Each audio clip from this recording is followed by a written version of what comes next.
Welcome to today's episode, the podcast where we discuss the most recent installment of a different series every show. It is Friday, March 6th, National Oreo Cookie Day. When was the last time you had an Oreo cookie? Be Probably a honest. couple days ago. Yeah. Awesome. So you still enjoy them. Yeah. I always think of them as a kid's dessert, which, but it does remind me of in The Office, James Spader, when he took over as the boss and he was kind of snooty. And yet he came out and he was like, I don't think they've ever perfected a cookie better than the Oreo. Do you remember Oreo Cakesters? Yes. And I don't think fondly of them. They came out in 2013 and then Oreos quickly discontinued them, but they were basically like, what if we made an Oreo even more soft and even more sugary? If you take any version of Oreos and you stick it into a blender, though, what color does it turn? Gray. Gray. Like the Gray House. That is what we are talking about today. This is an American historical drama television miniseries, and that usually means one thing. It means Taylor Sheridan is on the payroll. But no, not this time. This show is produced by Kevin Costner, who is an alum of a Taylor Sheridan series, not Landman, not 1923, not probably his most famous. Yeah, Yellowstone. Not 1883, but yes, Yellowstone. We talked about this in the Marshalls podcast, but he's a Western dude. Yeah. You can tell that he really loves this type of stuff. He did Horizon, and that's why he left Yellowstone, was to do a different Western. He even did Let Him Go, which was a Western movie. He has that docuseries out right now, Kevin Costner's The West. Right. And so he wasn't actually the reason, though, that I really wanted to do The Gray House. It was because of the rest of the ensemble cast. I mean, you have Mary-Louise Parker, you have... Keith David was supposed to be in the show, but he didn't credited. show up in the first episode. I was waiting for that. But it's a who's who of different people. And what is funny is, aside from Mary-Louise Parker, it seems like most of the main cast is British. And they're all doing Southern accents. And the thing about a Southern accent, an old-timey Southern English accent is, American English accent, is that I can't tell whether it's good or not. So in my opinion, they're doing fantastic. Well, someone who isn't British is Morgan Freeman, who starts off the TV series. I knew that he was an executive producer, but I didn't actually think that we were going to hear him. Apparently, it does. It starts off like a Shawshank thing where he's doing the narration. It was a last-minute decision to just throw him in at the beginning of the series, or like a March of the Penguins situation where he's discussing this because the Civil War is about to go down. It's July 4th of 1860, right? 1860, yeah. Abraham Lincoln is president. But before any states have succeeded. All these states that are going to secede. And they were listing off all the South states, but Virginia is up in the air. It's like whether or not, it's kind of in the middle there, and you've got some people believing one thing, and then you have others who are like gung-ho pro-slavery. I know that South Carolina seceded. It was the first one to secede, and that was in December of 1860. So ultimately, if this is following history, Virginia, it's still going to take a while before they join. With all the television series we've discussed, we have gone through the historical events. 1883 was a little bit past that time. Death by lightning was also a little bit past that time. American Primeval was past that time? American Primeval was a little bit earlier, but then also you do have Manhunt, which was following directly a few years later. And so we've circled that time in history, and I was expecting to see a lot or hear a lot more names that I recognized, but I didn't. I recognized John Wilkes Booth, Paul Revere. Yeah, Jefferson Davis, but Wise and Sharon and Van Looz, who are our main characters, those are just, there's a billion names and a billion different people in this, and we're never going to get it straight because we're literally doing the podcast having watched the first episode. And what's interesting about that is it's not spoon feeding you. Right. If this was a Netflix show or even a Taylor Sheridan one or a Kurt Sutter one, I feel like with The Abandons, I feel like they would have been prioritizing, drilling down on who every character is, what their opinions are. And outside of maybe the Van Nesses, the mom and the daughter, I don't think we got a full impression of depth of what people's politics were and where they're coming from. There's a lot of mercurial personalities at work, and it's just fun. The only thing I wish that Amazon Prime had absolutely kept, at least for Apple TV, is that stupid X-ray function, so I would be able to tell you who at any given moment was making the decisions that we're going to be talking about in the plot later on. I agree, and I'm glad that they didn't do just kind of the exposition overload that you were talking about. The people behind this are pretty acclaimed. You have Roland Joffe, who directed all 8 episodes of this. He's a Palme d'Or winner and also an Oscar-nominated director, and he hasn't actually worked on anything since 2019. And they were able to get him for this on Prime. Yeah.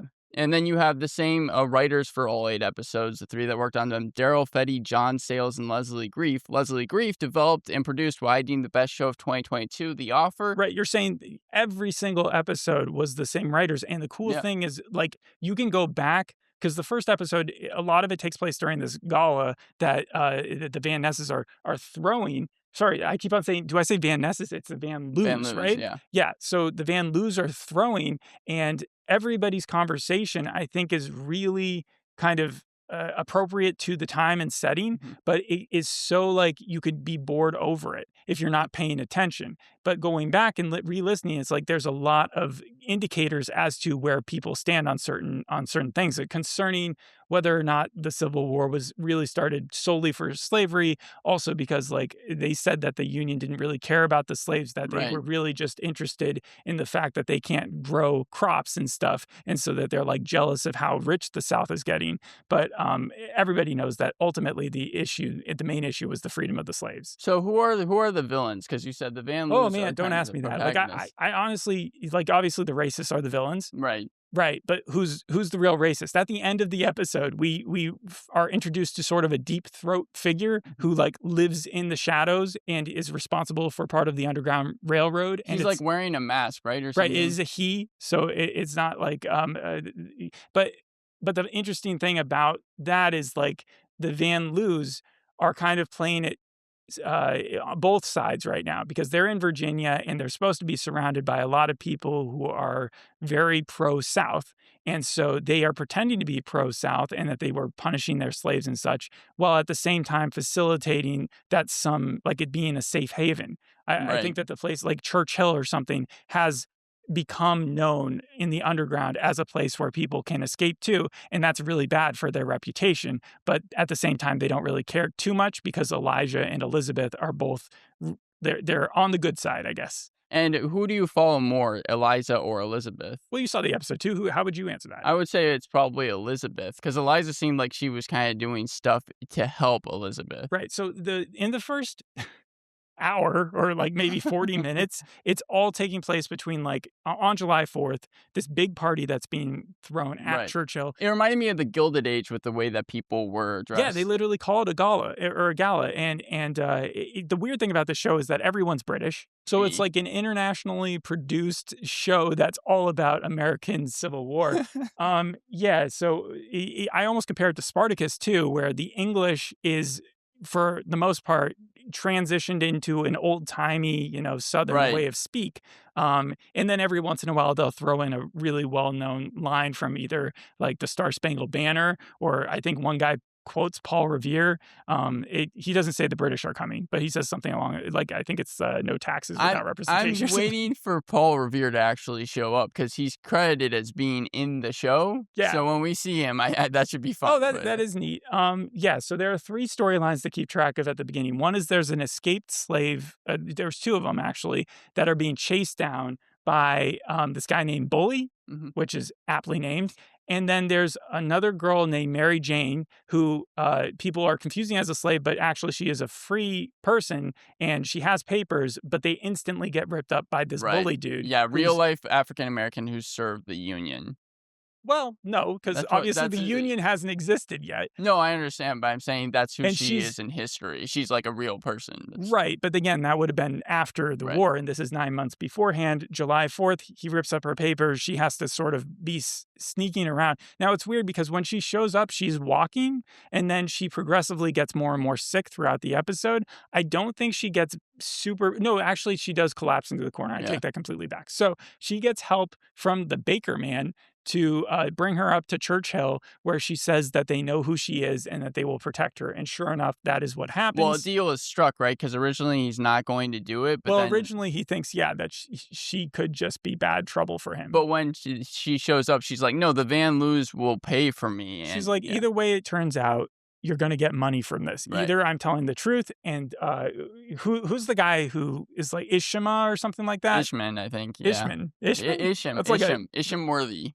Isham worthy. Okay, so like he is the main like downstairs dude, at Churchill. So he is African American, and he's the one who has the connection to Van Loo's, and he's able to like speak on her behalf. And so he tells the baker man, yes, that Mary Jane does belong there, and that he'll pay whatever to keep her there. At the same time, the runaway slaves that they're chasing, this bully guy and his group of dogs, one of them dies on the run, and then the other one makes their way through the forest, gets to Churchill, and this is just coincidental, and he asks for Ishmael. Isham. I keep on thinking of like the shark guy from Jaws. It's Isham Worthy. It's played He's by uncle. He's the Uncle Isham or something. Well, like not only that, Ben Vereen is actually the godfather of Usher and is the first cousin once removed of Shane Vereen. Cool. So I find it funny that he has connections there. But yeah, no, he is supposed to be solid guy. He yeah. literally looks up at the sky after the slave shows up, and he's like,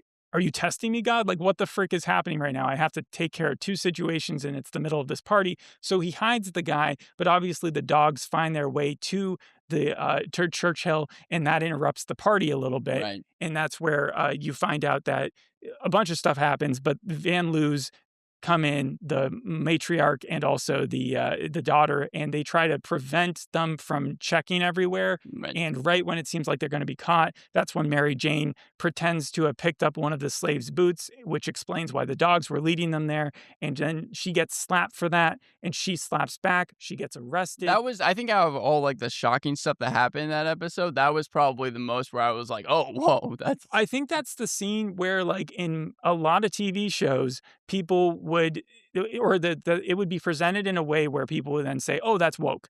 You know, Yeah. where like this is the scene where it is alternative history where they change something, but it did not feel that way. It felt like this is a very credible thing that could have happened because they don't just like let her go from that. In fact, the Van Loo's instantly pretend that they're going to punish her and then force her arrest so that she's not hung right then and there or hanged right then and there. So I thought that was pretty good, and it ended up closing out the evening. Now, what we haven't talked about is during the gala, everybody's rubbing shoulders. Everybody's talking about the tension between the political tension between what's going on with the South and the North, and who's getting on who's who's pissing off who. How did you feel about the politics conversation? Because obviously there was so much going on, I couldn't keep track. Okay. I don't know where everybody's political identity was happening. But at the same time, you also have this guy who's showing up who's supposed to be the love interest to the daughter, whose name is Elizabeth, right? Yeah, and you're talking about Hampton Arsenal, right? And it took me an hour into the show to realize it's one of my favorite British actors, Colin Morgan, right? Yeah, from Humans, from literally Merlin. I mean, I understood. I understood why you had trouble recognizing him. He looks not only so much older, but yeah, different hair. I think he even has like a mustache, right? He had an excuse of a mustache. It wasn't a full blown mustache like some of the other characters there. Not like John Wilkes Booth's mustache. But it's funny because Elizabeth Van Loo, who is played by Daisy Head, her father was one of the main characters, Uther Pendragon in Merlin. So they both know each other. But from which Pendragon? Other Pendragon? Uther? Uther? The dad? Yeah. Yeah, Uther Pendragon, Arthur Pendragon's dad, the guy from Buffy. Yes, you're saying, Buffy Vampire Slayer. And you're saying he's the dad of... He's the dad of Daisy Head in real life, who plays Elizabeth Van Loo in this show. That makes her even more British, which again is so weird because you're watching them present such an American, like when America split. Maybe that's why they're doing it, is they're like, see, you guys thought you could survive without us, and you guys went straight to war. We're going to just rub your noses into it. No, the show's interesting because it's supposed to be very historically accurate, or is it? That's my main question. Like the people are real. Like again, Elizabeth Van Loo. Oh, okay. No, she was a real abolitionist in Richmond, and she was born 1818. But there's things that when I was like looking to see how authentic it was, that have obviously been like dramatized. If this was based on like a book, which I don't think it was, it wasn't. Then I'm sure I would be nitpicking like why characters were doing what in what circumstance. But because it's not, and I'm just enjoying like the whole ambiance and vibe of the whole story, like I was okay with everything that I saw. So where are we with the story? That guy? Yeah. Archibald or whatever his name. What was his name? Hampton Arsenal? Arsenal. Yeah. That's so his last name, yeah. Hampton, he shows up with an alligator. and the alligator's name is Antoine. My favorite part about the whole He lives episode. in Louisiana, so he thinks in order to impress this girl, how much better than to bring her an alligator. And she does seem to enjoy it. She gives him a kiss Yeah. afterwards. Yeah. And so they seem like they're going to be a couple. However, he also gets a little delayed because what happens is that two people start picking a fight with each other at the party outside of the whole runaway drama. And those two people, I believe, are Obi Wise, who's Obi connected Wise, yeah. to the governor, not Obi-Wan, and then also Sherrod Clemens, who is a senator or something. And so they agree to a duel, but then Elizabeth steps in and is like, aren't we all just Americans fighting under, or not fighting, but like living under the American flag for our freedom? And why should we be pushing ourselves towards this violence? This part felt just the most like, let's have a B story for like no reason, because it didn't even like, really get resolved. It more just I kind of think it's like, all set up. So like that's when we have Hampton, he agrees to be the second, and instantly, like for 40 minutes, we're watching the party, the July 4th celebration. We see fireworks and we Yeah. see dancing and we see escaped slaves running through the dark forest, and we see Mary Jane getting into trouble when she tries to save the slave and getting arrested. And you think, well, this whole episode is going to be following this one night right. for some particular purpose. But no, as soon as the party lets out, it becomes obvious that they just jump straight to the duel the next day Yeah. in the morning. In the morning on And horses. it's Yeah. unlike any duel that I've seen recently, because I watch a lot of duels. That's whenever I see a duel presented on TV, it's literally just walk 10 paces, turn around and shoot. Right. I think you know? John Wick, I think of the movie The Duel, which came out in like But they're 2023. jousting as if they're in the Knight's Kingdom or I whatever. agree. It was the strangest thing, because they're like running on horses towards each other. And I guess the pistols they're using are so inaccurate that like this is commonly done, and it's like if you miss on the horse, then you guys can just call it square and you're both men and that's it. So that's what happens is they both miss, and then the other guy's like, I'm not giving up on this. Let's go again. Right. And so that's what they do, and one guy gets shot. I think the Sherrod guy gets shot in the leg, which I think is what is like setting up why Jefferson Davis at the end of the episode gets that telegram or whatever, and is then saying like, we're going to war, or the equivalent of like, get ready because we're not ready, but we're going to do this. So you say that's probably the impact, kind of the precedent. We sort of know that because that's what's baking. It seemed like Elizabeth had stopped the duel at first, and the fact that Hampton contributed to it comes along later because Elizabeth and Hampton meet up in a beautiful setting. That Like, was poppies gorgeous everywhere. The scene, I mean, like it looked like something out of SpongeBob, the It's a date. flowers frolicking field, but I was like, whoa, that is a They great do not place throw to shoot. picnics like that anymore. Anyways, I've seen that sort of like in Pachinko, and I think in like Star Wars, where Anakin and what's her face Right. was like hanging It out looks in like the a wheat. sci-fi place. I was like, this is great. It's good old Virginia. And so she starts giving him a little bit of like pushback on, hey, why are you even like doing that? It's not manly to kill each other. And then he's like, no, but it is. And she's like, all right. And they don't have sex. They start by kissing, and then you're like, okay, this is leading to one of those. So it kept on defying my expectations. It wasn't spoon feeding. It wasn't doing the normal, like with the Western stuff that you just have these super cliche characters. There are very racist people, and then there are those fighting for the good fight, But overall, like they went through it at a good enough pace where I was just kind of trying to keep up. So at the end there, Elizabeth returns home. We haven't really talked about her in-law, the Lorette lady, Lorette, yeah, who's Van Loo. married to, I think, her brother, Elizabeth's brother. but John is Van Loo Jr., I constantly think. like demeaning him and trying to sleep around and telling him that he sucks, She's also very racist herself, so I don't know why she was his pick. I can't see her making it out of this series. She reminds me of like the evil aunt from like 1883 in the first episode or Right. something. If this was a simpler show that wasn't based on reality, she would be the one to have the full turn by season 6. Yeah. And she would be the one fighting. It's like, look how much you changed. Good for you. Yeah. So that's when we see that Elizabeth, even though her mom is really, really, I think, like not pro-slavery, but pro helping the slaves under the table, being part of the underground, and doesn't want the secret coming out that that's what they do.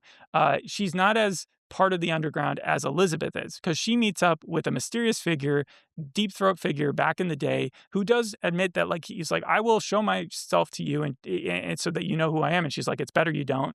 And I think he's going to be like the love interest too. I don't think he's Hampton, but Hmm. I think he's going to be like someone A else. love triangle. Maybe it would be weird if they introduced Hampton to be her. They seem so close. They seem Right. like Outlander bound right now, and I don't know if that relationship's going to work. It feels like he's going to betray her in some way. So she meets up with him and she's like, I'm tired of doing this. It's putting my family at risk. So we're going to stop doing that. And then we get a scene, I think, where back in the town, the regular town, there's a couple ones that we have to discuss. One is they do bail Mary Jane out. Yeah. And because they're such a famous household and they were throwing this big party, the constable in charge was actually at the party and he's like, I'm so sorry you went through this. We're going to waive the fee. You take her home and punish her as you will. And then also there's a scene in town where the baker guy who we saw help Mary Jane, Right. Who blocked the view of the guard. he signed us kind of similar to the Artful Dodger and Oliver Twist and all that. He is taken by an urchin. They work out a scam and they steal his wallet. And at the same time, we learn that that urchin is actually a lady. She's like a girl, and she's taken in by this other lady who may be a prostitute or just like work at that hotel. But she does make that like sign It about was like don't go in if there's a sock on Yeah, the if there's door. a sock on the door, like, I It's a think she scarf. said yeah, but the stranger part about it was just how open she was to help the girl. Well, it wasn't the fact that like, yeah, she's a good person. That was her saving the cat. But Right, then she went downstairs and she met one of the other senators or whatever, right? Another politician, and she's kind of like seducing him. right. And so, whatever all these different alliances are going to mean later on, I think it's going to lead to something fruitful. But for now, it's just kind of like, okay, there's a new character here. I guess the weakest part of the show is that we knew everybody else. By the end of the episode, I feel like I know who Eliza, Elizabeth, and Mary Jane are, but I'm not so sure about Clara or this other kid. I just, like, after a certain while, it was just like, "Okay, I'm just gonna watch the episode because I cannot keep track of all the characters." So it's kind of amazing to me that you were able to because of just how many there were. But yeah, we could talk about any specific like 10-minute section of this thing for a really long time, but we're trying to give like an overall impression of the show. I think it's one of those ones where I will need a little bit of a break to before I tune back in. There's a lot of content and I feel like it may be too there might be too much information flowing past at any one given time. But I did enjoy it and I think there was a lot of effort that went into it. And so I will give it like an 8 out of 10. I do think it was a really solid pilot. Yeah, I would give it probably a 7 out of 10, and it's gotten pretty good reviews. As a 7.6 on IMDb, 60% on Rotten Tomatoes. Collider said it was a brutal, unrelenting exploration of lives of history's forgotten heroes. I'll just wrap up by talking about the other two writers here because you would maybe think that they would know how to write old-timey stuff, but John Sayles wrote the Piranha, the original Piranha film in 1978. Wrote and The directed alligator makes sense now. wrote and directed Eight Men Out, and also wrote the Spiderwick Chronicles movie in 2008. And then Daryl Fetty started as an actor, showing up in things like Happy Days, Starsky and Hutch, One Day at a Time before transitioning into being a writer in the 90s. So that kind of touches up on all three for them. Did you have a favorite character? Probably Colin Morgan, but it's just because I like Colin Morgan so much. So Hampton. I guess Elizabeth is like the main character. There was a part during the duel where it turned into like metal guitars. Yeah, So it was weird because like the majority of the time, even with the music and the music box and stuff, it was violins and it was very dated to that time. And I thought that that's what they were going to stick to. And then that one scene happens and it was just so weird to have that put in there. just yeah, people who are going to watch the series should probably know that like they are going to have a lot more of that. Killer Mike is So it's part gonna of be the like soundtrack. Dickinson a little Yeah, bit, and like again the young Dodger or whatever, the Artful Dodger. Willie Nelson, John Bon Jovi, Well, like Willie they're also Nelson, doing it. Like it's it's Shania Twain. Like they get you could through tell them me and Willie Nelson shows up, and this is like a young Willie Nelson because he was alive back then. The John Wilkes Booth thing also is interesting to me because we've done so many. Like I know his brother was a famous actor. They made a comment that his dad was really famous right. there, and so seeing him try to flirt with the Van Loo lady, and then be called out for it, I found it so weird that the husband comes over, stops that from happening, and then the wife gets mad at the husband. It was like, Yeah, "Why did no. you stop me from sleeping around behind your back?" Something that I did not mention is actually this was shot in 2023, Wow, and okay. it's taken some time. I think it took, like, till September 2025 before Amazon Prime actually got the distribution Took rights a for while for this. Morgan Freeman to add that, like, extra minute commentary at the very beginning. That's not the only time you hear him in the series, I'll say that I'm much. glad about that. I hope he ends the series too. And it's like, I hope it ends a lot like Shawshank. Just on a beach somewhere? Yeah, with him, like, catching up with, Elizabeth and Eliza and stuff. Yeah. Um, would you compare it to, like, Django or anything?